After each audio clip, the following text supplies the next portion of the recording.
வாழ்க வளமுடன். எல்லாருக்கும் வணக்கங்க நண்பர்களே. இந்த பதிவில் நம்ம பார்க்கக்கூடியது கன்னிராசியில் பிறந்த நண்பர்களுடைய முழுமையான வாழ்க்கை பலன்களை பற்றி தானுங்க. துல்லியமாக அருமையாக அற்புதமாக நம்ம பார்க்க போகிறோம் இந்த பதிவில். பொதுவாக கன்னிராசி அப்படின்றது காலச்சக்கரத்துக்கு 6வது ராசிங்க. அதுபோக ராசி அதிபதி புதன். கன்னிராசியில் வரக்கூடிய நட்சத்திரங்கள் பார்த்திங்கன்னா, முதல் நட்சத்திரம் உத்தரம் நட்சத்திரம்னு சொல்லக்கூடிய சூரிய பகவானுடைய நட்சத்திரம். உத்தரம் நட்சத்திரத்துக்கு அதிபதி சூரிய பகவானாக இருந்தாலும் உத்தரம் நட்சத்திரத்தில் தானுங்க ஐயப்பன் அவதரிச்சிருக்கிறார். அதுபோக பிறகு வரக்கூடிய நட்சத்திரம் சந்திர பகவானுடைய நட்சத்திரம். அஸ்தம் நட்சத்திரம் 4 பாதம் வருதுங்க. அஸ்தம் நட்சத்திரம்ன்றது சந்திர பகவான் நட்சத்திரத்தின் நாயகன் சந்திர பகவானாக இருந்தாலும் சுதர்ஷ்னர் அவதரித்த நட்சத்திரம் அஸ்தம் நட்சத்திரம் தானுங்க. அதன் பிறகு வரக்கூடியது செவ்வாவுடைய நட்சத்திரம். முதல்ல சூரிய நட்சத்திரம், பிறகு சந்திர நட்சத்திரம், அதன் பிறகு வரக்கூடியது செவ்வாவுடைய நட்சத்திரம். இதுதான் அமைப்பு. அப்போ செவ்வாவுடைய நட்சத்திரம் கன்னிராசியில் வரக்கூடியது 2 பாதம் தானுங்க. ஏன்னா உத்தரம் நட்சத்திரம்ன்றது 2வது பாதம், 3வது பாதம், 4வது பாதம், 3 பாதம். அஸ்த நட்சத்திரத்தில் 4 பாதம் வருது, 7 பாதம். பிறகு வரக்கூடிய சித்திர நட்சத்திரம் 2 பாதம். ஏன்னா 9 பாதம் தானுங்க ஒரு ராசிக்குள்ள. அப்போ அந்த சித்திர நட்சத்திரம் அதிபதி யாருன்னு பார்க்கும்போது செவ்வாய். ஆனால் சித்திர நட்சத்திரத்தில் அவதரித்த கடவுள் யாருன்னு பார்க்கும் பொழுது தன்வந்திரி கடவுள். அப்போது அற்புதமான நட்சத்திரங்கள் நிறைந்த ராசி தானுங்க கன்னிராசி. அப்போ கன்னிராசி நண்பர்களுடைய வாழ்க்கை எப்படி இருக்கும், வாழ்வாதாரம் எப்படி இருக்கும்? ஃபஸ்ட்டு பிறப்பு அப்படின்னா கன்னிராசி நண்பர்கள் அதிகமாக 2வது பிறப்பாக பிறப்பாங்க. அது பெண்ணாக இருக்கட்டும், ஆணாக இருக்கட்டும். 2வது பிறப்பு, முதல் பிறப்பு கன்னிராசியில் பிறந்திருக்கிறாங்கன்றது ஏதோ ஒரு 10% இருக்கும். 90% நண்பர்கள் 2வது பிறப்பு. அதாவது முன்னுக்கும் வாரிசு இருக்கணும், பின்னுக்கும் வாரிசு இருக்கணும். அண்ணன் அல்லது அக்கா, பின்னாடி தங்கை அல்லது தம்பி, இவங்க நடுவில் உள்ளவங்களா இருக்கிறதுக்கான வாய்ப்புகள் நிறைய உண்டு. அதுபோக படிப்பு பிரமாதமாக இருக்கும். ஏன்னா கன்னிராசி நண்பர்களுக்கு எப்படின்னா, 4வது பாவகத்துக்கு அதிபதி குரு, 2வது பாவகத்துக்கு அதிபதி சுக்கிரன், 3வது பாவகத்துக்கு அதிபதி சகோதர ஸ்தானாதிபதி செவ்வாய், 7வது பாவகத்துக்கு அதிபதி குரு, 10வது பாவகத்துக்கு அதிபதி புதன். இந்த மாதிரி அற்புதமான கிரக அமைப்புகள் கொண்ட ராசி தானுங்க இந்த கன்னிராசி. அதாவது அவங்கவுங்க சுய ஜாதகத்தில் கிரக அமைப்பு எப்படியோ, 2வது பாவகமாக சுக்கிரன், 3வது பாவகமாக சகோதர ஸ்தானாதிபதி, இந்த மாதிரி அருமையான ஒரு கட்டம் கொண்ட ராசி தானுங்க இந்த கன்னிராசி. படிப்பு உண்மையிலேயே பிரமாதமாக இருக்கும். நிறைய ஆசிரியர் துறையில் இருக்கிற நண்பர்கள் பார்த்தீங்கன்னா கன்னிராசியில் இருப்பாங்க. அரசு துறையில் நிறைய பேர் பார்த்தீங்கன்னா கன்னிராசியில் இருப்பாங்க. பொதுவாக கன்னிராசி நண்பர்கள் நம்ம 10 வார்த்தை பேசுகிறோன்னு வச்சுக்கோங்களேன், கன்னிராசி நண்பர்கள் 2 வார்த்தை தான் பேசுவாங்க. அது ஆணாக இருந்தாலும் சரி, பெண்ணாக இருந்தாலும் சரி. அந்த 2 வார்த்தையும் மனசுக்கு நிறைவாக, மன நிம்மதியாக இருக்கிற மாதிரி தான் இருக்கும். அந்த 2 வார்த்தை ஆற்றுல போட்டாலும் அளந்து போடணும்னு சொல்லுவோம் இல்லையா? அது மற்றவங்களுக்கு பொருந்துமோ இல்லையோ, மற்றவங்க அதை கடைப்பிடிக்கிறாங்களோ இல்லையோ, இந்த கன்னிராசியில் பிறந்தவங்க ரொம்பவே கடைப்பிடிப்பாங்க. அனாமத்து செலவு பண்ண மாட்டாங்க. அத்தியாவசியம் என்ன அதை தான் செஞ்சுக்கிடுவாங்களே தவிர அனாவசியமாக பண்ண மாட்டாங்க. அனாவசியத்துக்கும் அத்தியாவசியத்துக்கும் வித்தியாசம் இருக்குதுங்க. ஒரு வண்டி இருக்குது அப்படின்னா நம்ம என்ன செய்வோம்? ஒரு ஸ்கூட்டி இருக்குன்னா, என்னையா இந்த ஸ்கூட்டிலே எத்தனை வருஷம் போய்கிட்டு இருக்குது, கொஞ்சம் பெரிய வண்டி வாங்கிக்கிடலாமேன்ற எண்ணம் வரும். ஆனால் இந்த கன்னிராசியில் பிறந்தவங்க அப்படி இருக்க மாட்டாங்க. ஒன்று இந்த வண்டி வச்சுக்கிடலாம், இல்லையா இந்த வண்டி கொடுத்துடலாம். அதுக்கு மேற்கொண்டு கொஞ்சம் காசு பணம் போட்டு செகண்ட் ஹேண்டில் ஒரு வண்டி வாங்கிக்கலாம். இல்லையா புதுசாக எடுத்துக்கிறோமா, மீண்டும் அந்த வண்டி வாங்குற எண்ணமே வந்துடக்கூடாது. எது செய்தாலும் ஒரு டைம் செஞ்சாங்கன்னா அது எப்படி சொல்கிறதுனா லைஃப் லாங்காக இருக்கிற மாதிரி, லாங் லைஃப் இன்வெஸ்ட்மெண்ட்டாக தான் இந்த கன்னிராசி நண்பர்கள் இருப்பாங்க. இப்போது கண்ணில் பட்டதெல்லாம் வாங்கக்கூடியவங்களா இருக்க மாட்டாங்க. ஒரு தரமான பொருள் என்ன, ஒரு ஐஃபோன் வாங்குகிறோம் அப்படின்னா அந்த ஐஃபோன் ஒரு 10 வருஷம் பயன்படுத்தலாம். ஆண்ட்ராய்டு வாங்குறோம்னா 4 வருஷம் பயன்படுத்தலாம். ஆண்ட்ராய்டு எனக்கு வேண்டாம், எனக்கு ஐஃபோன் கொடுங்க. இது ஆடம்பரம் அப்படின்னு எடுத்துக்கிட முடியாதுங்க.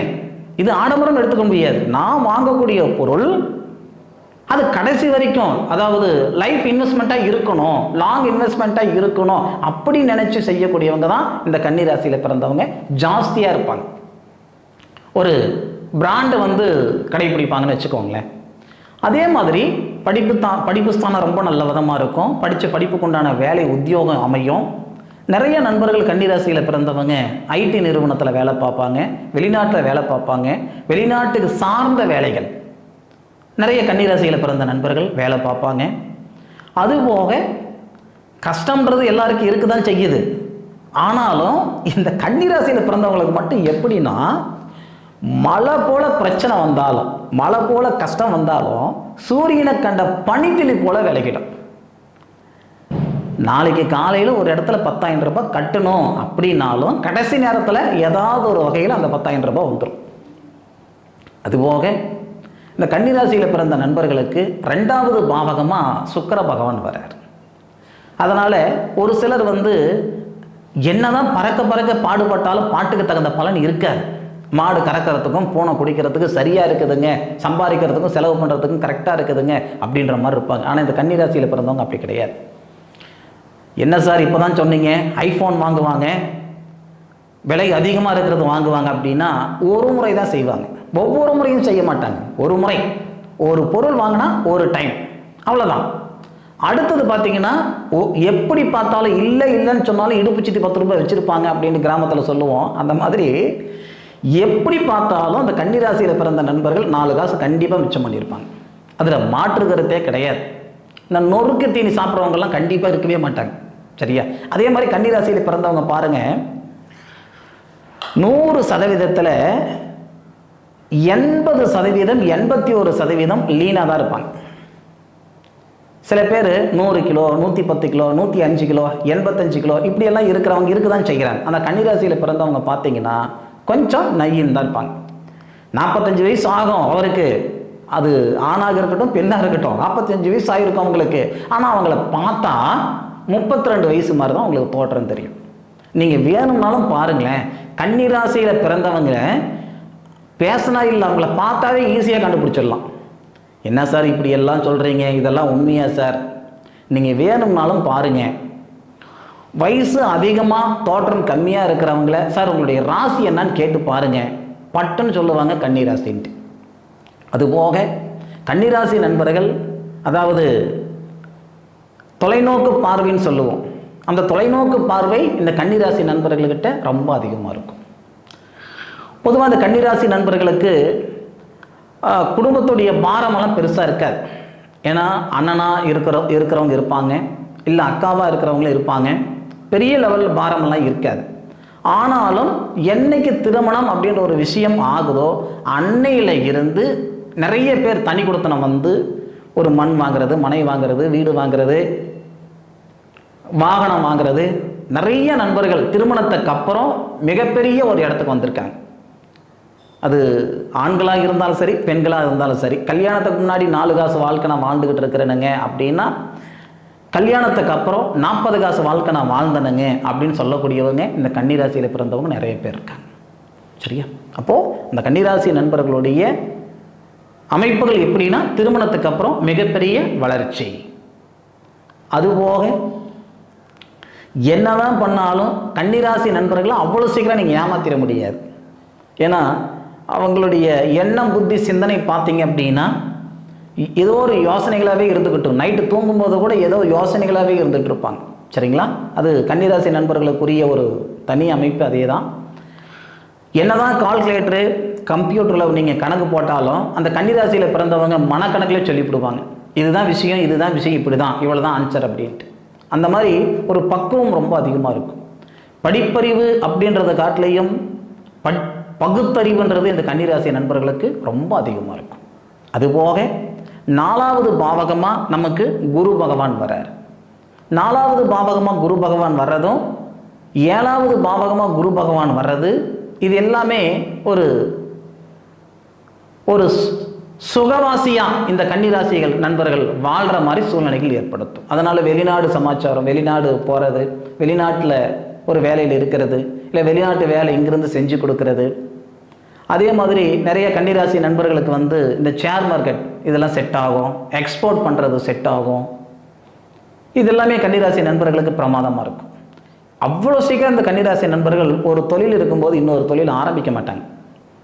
ஒரு கவர்மெண்ட்டில் இருக்கிறாங்க அப்படின்னா அவங்க வேலை என்னவோ அது மாட்டில் இருக்கிற இடம் தெரியாமல் வாழ்ந்துட்டு இருப்பாங்க. ஏதோ ஒரு சிலர் மட்டும்தான் ஒரு தொழில் இருக்க இன்னொரு தொழில் செய்வாங்க. அதுபோக 5வது பாவகமாக நமக்கு சனி பகவான் வரார். 5வது பாவகமாக வரக்கூடிய சனி பகவான் என்ன செய்யும் அப்படின்னா, புத்திர பாக்கியம், புத்திரஸ்தானாதிபதி இல்லைங்களா சனி பகவான், புத்திர வளர்ச்சிகள் கொடுத்துரும். ஆனால் ஒரு சில கன்னிராசி நண்பர்களுக்கு புத்திர பாக்கியம் ரொம்ப தாமதமாக கொடுக்கும். சரிங்களா? அது எப்படின்னா, கன்னிராசியில் பிறந்த ஆண்கள் கூட ஓரளவுக்கு பரவாயில்ல. பெண்கள் அப்படின்றது பார்த்தீங்க அப்படின்னா, அது நான் முதல்ல சொன்ன மாதிரி 40 வயசு ஆனாலும் 30 வயசு தோற்றம் தான் இருக்கும். உடல் திரேகத்தில் ஒரு சில சங்கடங்கள் அந்த கன்னிராசியில் பிறந்த பெண்களுக்கு ஏற்படுத்தும். அதாவது உடம்பு சூடாக இருக்குதுங்க, தைராய்டு ப்ராப்ளம் இருக்குதுங்க, ஹார்மோன்ஸ் ப்ராப்ளம் இருக்குதுங்க. இந்த மாதிரியான ஒரு விஷயங்கள் எல்லாம் பெண்கள் நிறைய பேர் அடிபடுவாங்க இந்த கன்னிராசியில் பிறந்தவங்க. அதுபோக 6வது பாவகமாக வரக்கூடியவரும் சனி பகவான் தான். கன்னிராசியில் பிறந்த பெண்களுக்கு பார்த்தீங்கன்னா அந்த கணவன்கிட்ட நிறைய சங்கடங்கள் இருக்கும். நிறைய பேருக்கு வந்து பார்த்தீங்கன்னா மறுமணம் அப்படின்ற ஒரு விஷயம் ஏற்படும். சரிங்களா? மன வாழ்க்கையிலையும் ஒரு சில சங்கடங்கள் ஏற்படுத்தும். அதே மாதிரி கன்னிராசி நண்பர்களுக்கு அதிகமாக காதல் திருமணம் நடக்கும். அது வேறு கேஸ்டில் கல்யாணம் பண்ணுறதோ, வேறு மதத்தில் கல்யாணம் பண்ணுறதோ, அதெல்லாம் அவங்களுடைய சொந்த சௌகரியம். ஆனாலும் அந்த மாதிரி ஒரு சூழல் இந்த கன்னிராசியில் பிறந்தவங்களுக்கு அதிகமாக ஏற்படும். சரிங்களா? மன வாழ்க்கை ஓகேவா அப்படின்னா, மன வாழ்க்கை பரவாயில்ல தானுங்க. ஆனால் ஒரு சில நண்பர்களுக்கு ஒரு சில சங்கடங்கள் ஏற்பட்டு மறுமணத்துக்கு நிற்பாங்க. அதே மாதிரி 9வது பாவகத்துக்கு அதிபதி நமக்கு 9வது பாவகத்துக்கு அதிபதி கன்னிராசி நண்பர்களுக்கு சுக்கிர பகவானாக வருவார். 2 9 குடையவன் சுக்கிரன். சரிங்களா? பெருசாக பூர்வீக சப்போர்ட்டு, அப்பாவுடைய சப்போர்ட்டு, தாத்தாவுடைய சப்போர்ட்டு அதெல்லாம் பெருசாக அந்த கன்னிராசி நண்பர்களுக்கு கிடைக்காது. ஆனால் பாசம் பற்றுறதுக்கு குறையில்லை. அதாவது மற்றவங்க பார்க்குறாங்களோ பார்க்கலையோ, அப்பா மகளை பார்க்குறாரோ இல்லை அப்பா மகனை பார்க்குறாரோ, ஆனால் இவங்க கன்னிராசியில் பிறந்தவங்க தன்னுடைய தந்தை மேலேயும் தாய் மேலேயும் அவ்வளோ பற்றுதல் இருக்கும். எந்த ஒரு சூழ்நிலையிலையும் ஒரு பிறந்த நாள் வருது அப்படின்னா, அவங்க வெளியூரில் இருந்தால் கூட அந்த நாளில் போயிட்டு அப்பா கிட்ட போய் ஆசீர்வாதம் வாங்கிட்டு வந்துடுவாங்க, அம்மா கிட்ட போய் ஆசீர்வாதம் வாங்குவாங்க. அந்த மாதிரி ஒரு குணம் கொண்டவங்க தான் அந்த கன்னிராசியில் பிறந்த நண்பர்கள். ஈஸியாக கவரக்கூடிய, எல்லாரையும் கவரக்கூடிய ஒரு தன்மை அந்த கன்னிராசியில் பிறந்தவங்களுக்கு ரொம்ப அதிகமாக இருக்கும். பேச்சு திறமையாக இருக்கட்டும், அவ்வளோ சீக்கிரம் கோபம் வராது. எதுவாக இருந்தாலும் மனசில் ஒன்று வச்சுக்கிட்டு வெளியே ஒன்று சொல்லக்கூடியவங்களாம் இருக்க மாட்டாங்க. சரிங்களா? டபுள் மைண்ட் இருக்காது. காலையில் ஒரு புத்தி, சாயந்தரம் ஒரு புத்தி. ஒரு டைம் யோசனை பண்ணுறாங்கன்னா கரெக்டாக இருக்கும். அப்போது கன்னிராசி நண்பர்களுக்கு 10வது பாவகத்துக்கு அதிபதியாகவும் தொழில் ஸ்தானாதிபதி நமக்கு புதன் வரார். ராசியாதிபதி புதன், அந்த தொழில் ஸ்தானாதிபதியும் புதன். நிறைய படிச்சிருப்பாங்க. 1 டிகிரிக்கு 3 டிகிரி 4 டிகிரி படிச்சிருப்பாங்க. படித்த படிப்புக்கு உண்டான வேலை வாய்ப்பு அமையும். ஒரு சில நண்பர்களுக்கு படித்த படிப்புக்கும் செய்கிற வேலைக்கு சம்மதம் இல்லாமல் இருக்கும். ஆனாலும் 36 வருஷத்துக்கு முன்னாடி அவங்க இருக்கிறதுக்கும் 36 வயசுக்கு மேலே 37 38 39 அந்த 36 வயசுக்கு மேற்கொண்டு அந்த கன்னிராசி நண்பர்கள் பிரமாதமாக இருப்பாங்க. ஆணாக இருந்தாலும் சரி, பெண்ணாக இருந்தாலும் சரி, 36 வயசு என்னைக்கு முடியுதோ, 37 என்னைக்கு பிறக்குதோ அன்னையிலிருந்து மிகப்பெரிய ஒரு செல்வந்தராக இருப்பாங்க. சரிங்களா? ஒரு மண்மனம் வாங்குறதா இருக்கட்டும், பொன்பொருள் வாங்குறதா இருக்கட்டும், வண்டி வாகனம் வாங்குறதா இருக்கட்டும், நகை நட்டு பண்ணுறதா இருக்கட்டும், ஒரு நல்ல ஒரு முன்னேற்றம் கொடுக்கும். தொழில் ஸ்தானாதிபதி நமக்கு புதனாக இருக்கிறதுனால 100% வெளிநாட்டில் இருக்கிற நண்பர்கள் நிறைய பேர் இருப்பாங்க. லாபஸ்தானாதிபதியாக நமக்கு சந்திரன் இருப்பார். சரிங்களா? அப்போ சந்திரன் லாபஸ்தானாதிபதியாக இருக்கிறதுனால நமக்கு குறை கிடையாது. எப்படி பார்த்தாலும் ஒரு 4 காசு மிச்சம் பண்ணியிருப்பாங்க. இல்லைன்னாலும் அனாமத்து செலவு பண்ணுறவங்க கிடையாது. அதனால் ஒரு 4 காசு மிச்சம் பண்ணுவாங்க. 12வது பாவகத்துக்கு அதிபதி சூரிய பகவானாக வருவார். சரிங்களா? நிறைய பேருக்கு கன்னிராசியில் பிறந்த நண்பர்களுக்கு தந்தை ஒரு நல்ல இவங்க வயசில் இருக்கும்போதே, ஒரு 35 வயசில் இருக்கும்போதே தந்தை தவறிடுவார். அந்த தந்தையுடைய அரவணைப்பும் சரி, தந்தையுடைய சப்போர்ட்டும் சரி, அதே மாதிரி இதெல்லாமே வந்து அந்த கன்னிராசியில் பிறந்தவங்களுக்கு ரொம்ப கம்மியாகவே இருக்கும். தாய் சப்போர்ட் நிறையா இருக்கும். தாய் கடைசி வரைக்கும் இருப்பாங்க.